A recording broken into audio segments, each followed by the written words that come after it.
Yo guys, welcome back to another episode of After Dark. We're watching The Voice at the moment, but we're going to go take a sit down over there by the bar and have a little talk with you guys, as you can see by the title. Right guys, welcome back. This is After Dark episode 4. As you can see by the title, you can see what it says. Basically, I'm going to talk about the time that I was arrested. It was in August 2019. I was living in a temporary living home, and it all kicked off one day because I finally got to boiling point, to the point where I've had enough of people just taking the mickey out of me, just being horrible all the time.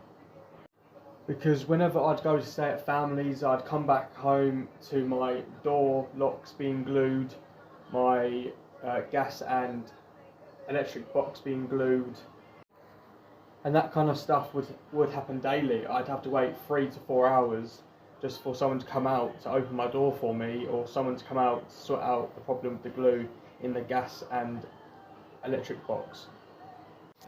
But anyway, in August 2019, it's just a normal morning. I wake up normal, fine, happy.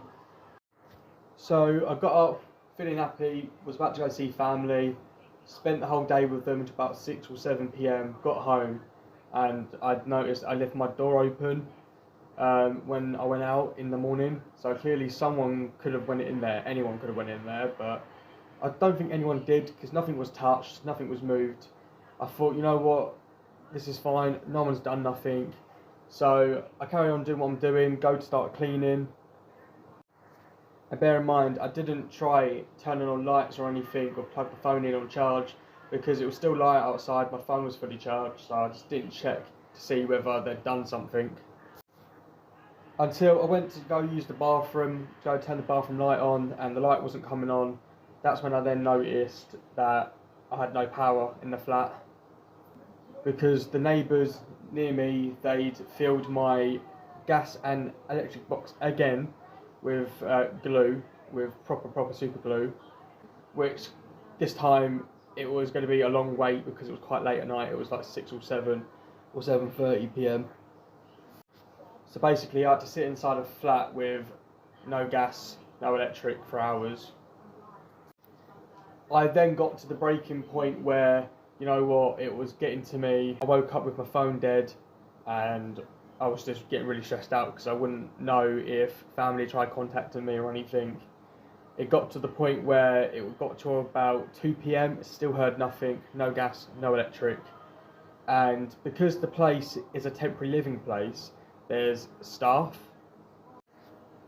So all of that was getting on top of me, and at the time I was going through a bit of stress just in general, because it was my first time being on my own, like living without family or living without like a foster carer. It was my first time alone. And bear in mind, I don't own any furniture, nothing inside this temporary living place. And it got to the point where I got so stressed out, I started to lash out on the stuff inside the flat. Smashed up the chairs, smashed up the table. I just smashed up any bit of furniture I could possible, because all the stress from the neighbours was getting to me. It got to breaking point. I didn't know what to do. I was stressed out to the max because I didn't have my phone on, and no one was letting me use their flat to charge my phone. At that point, the whole entire flat was smashed up, the furniture, and I then had the police get called on me because obviously I'm smashing up furniture that's not mine. And the police turn up.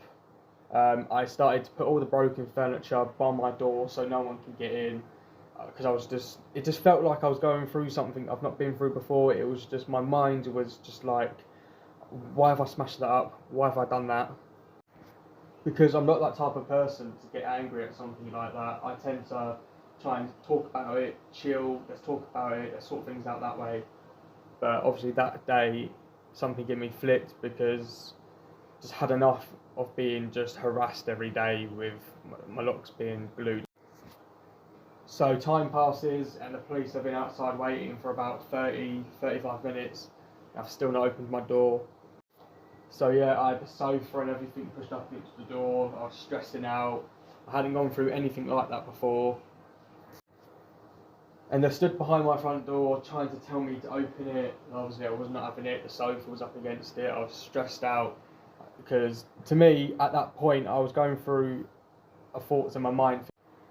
And then it just got to the point where I said, you know what, I'll just open the door, see what they want to talk about. And the first people that walk in are the workers who own the building.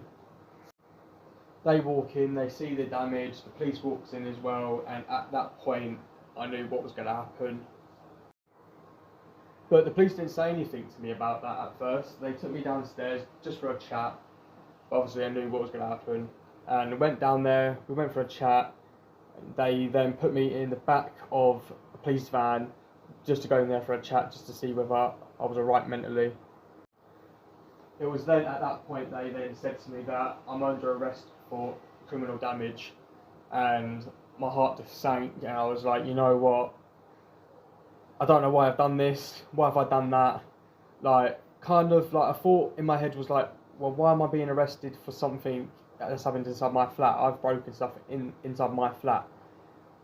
Then obviously it's not my furniture, so I kind of understand, I get it in a way, but obviously they didn't need to do that. Like the problem could have been solved there and then with the workers there. I then get transferred from the police van into a police car. They couldn't take me to the local police station because it was closed for being redone. So I got took to Harlow in Essex.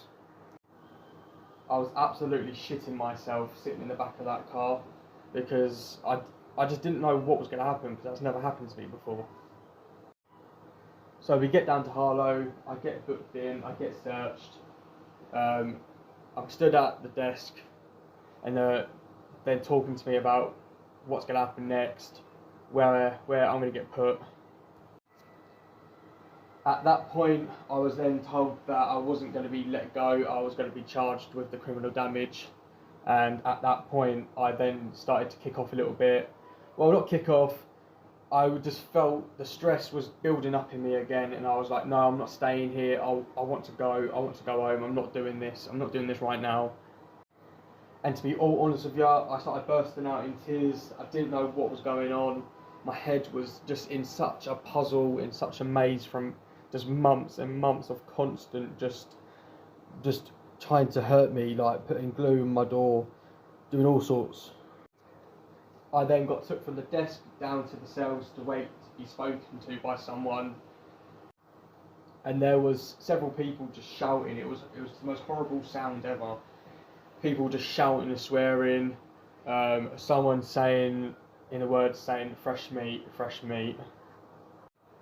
I was then sat in the cells for quite a few hours, tried to sleep, but every time I went to try and get myself comfortable to try and go to sleep, I'd get told, no, your hands have got to be where someone can see them, you can't sleep that way, you can't sleep this way. The toilet is in view of where they're sitting there watching me. So hours go by sitting in the cell, and I then get told that I'm going to be spoken to. I go out, I get spoken to, nothing comes of that. I then get put back into my cell, and at that point I was put onto a mental health watch, which meant an officer had to sit with the cell door open and sit there and basically just watch me the whole time. And obviously I couldn't sleep because of the sounds around me. It was just horrible sounds. It was just people just shouting and swearing. It was just constant just shouting. I don't know how many hours passed by this point because I'd been there a while and I didn't know the time. I then was taken out of my cell, taken into a little yard area to go for a walk around in circles with an officer next to me. Did that for about 20 minutes or so. Got taken back to the cell, and it was just waiting around for someone to come tell me an update or tell me if I can go home. I was then taken back into the room to be spoken to, and at that point they told me I wasn't going home that night and I was going court early first thing in the morning. I then got to make my one phone call, which was to my mum, just to let her know that I was there and to be at the court in the morning, because I was going to be transferred at 7:30 in the morning to go to court. So I get up at 7:30 in the morning. I hadn't really slept because I was on and off all night from all the shouting around. and I get woken up. I get given an option of food. I turned down the dinner food at first because when I first got there, because the meals they just don't look nice at all. I got offered breakfast, I turned that down as well. Got offered hot drinks, also turned that down as well. And then from that point, I was taken out the cell, got cuffs put on me while at the desk, and I was waiting to see what was going to happen next.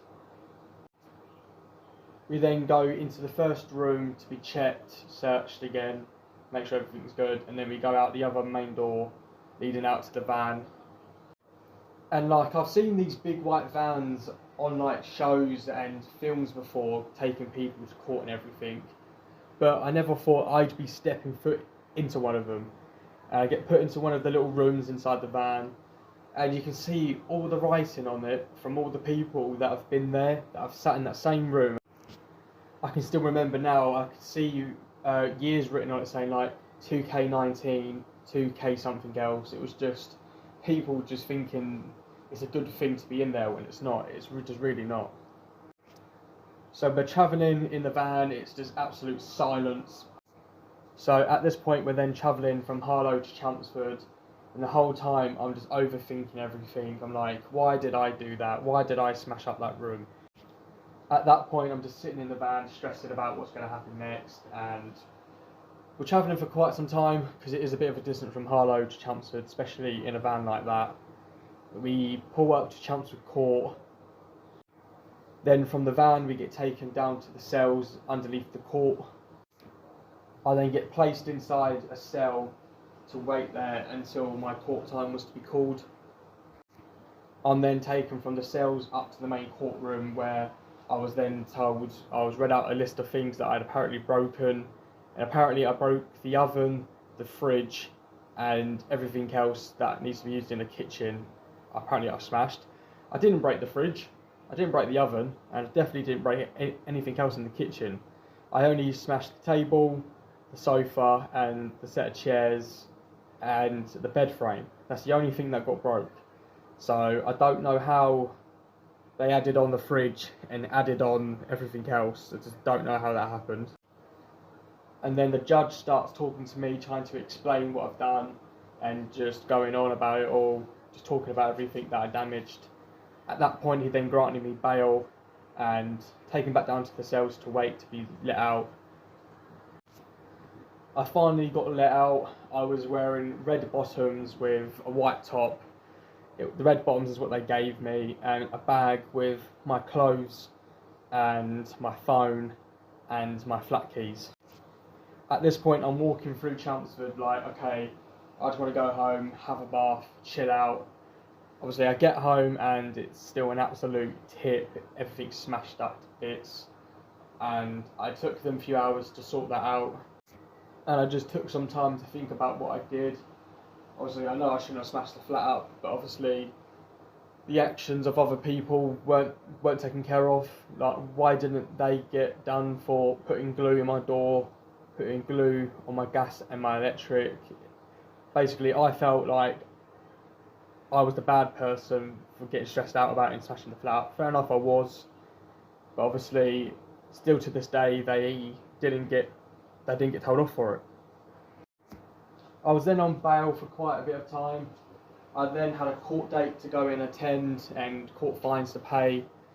My mum takes me to the court with a couple other family members, and obviously at that point absolutely bricking it, like didn't know what to do. Me and my family members are then sat there waiting in the courtroom ready to be called in, and my name gets called, we go in, and I'm put into like the little glass box area, shut off, asked me if I was guilty or not guilty of it. With obviously I said guilty because I did smash up the flat. Like, I'm not going to just lie about it, the flat was smashed up. At that point I was just stood there looking out to my family, and I was just thinking to myself, I was just like, why have you done this? Like, it's just such an idiot thing to do. Like, just go there, the doors are glued, oh well, deal with it, go, like, just go to families. Like, I shouldn't have stayed there and got stressed out about it. but obviously at that point it was too late to go back to family. To be fair, the judge was quite nice to me.